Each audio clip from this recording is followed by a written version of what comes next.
ఏంటి ప్రభుత్వం మళ్ళీ సర్వే చేస్తుందా? బాబోయ్! మళ్ళీ ఏమేమి డీటెయిల్స్ అడుగుతారో ఏంటో అని అస్సలు భయపడకండి. ఇది మీ హక్కుల కోసం చేస్తున్న సర్వే. ఆంధ్రప్రదేశ్‌లో ఇంటింటి సర్వే ఒకటి స్టార్ట్ అవుతుంది. దాని పేరు ఏకీకృత కుటుంబ సర్వే యూఎఫ్ఎస్. ప్రతి కుటుంబానికి ఒక రికార్డ్ ఉండాలన్న ఉద్దేశంతో ఈ సర్వే చేస్తున్నారు. ప్రతి ఒక్క అర్హుడికి కూడా సంక్షేమ పథకాలు మిస్ అవ్వకుండా అందాలి అన్నదే ఈ సర్వే ఉద్దేశం, లక్ష్యం.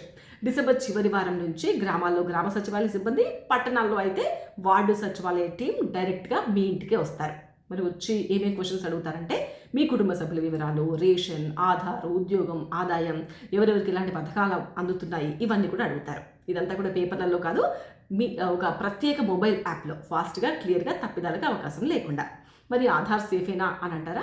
ఖచ్చితంగా సేఫ్. ఈ సర్వే కేవలం గుర్తింపు ధృవీకరణ మాత్రమే. మీ డేటా సేఫ్ అని ప్రభుత్వం హామీ ఇస్తుంది. మరి ఈ సర్వే వల్ల మీకు లాభం ఏంటి అంటారా? పథకాలు అందడంలో ఆలస్యం కాదు. ఎవరు అర్హులు, ఎవరు కాదు అన్న గందరగోళానికి ఫుల్ స్టాప్ పడుతుంది. సర్టిఫికేట్లు ఏమైనా ఉంటే ఫాస్ట్గా వస్తాయి, సేవలు డైరెక్ట్గా అందుతాయి. కాబట్టి సర్వే టీం వస్తే మీరు అస్సలు భయపడకండి, సరైన సమాచారం ఇవ్వండి. ఇది చెక్ కోసం కాదు, మీ హక్కుల కోసం.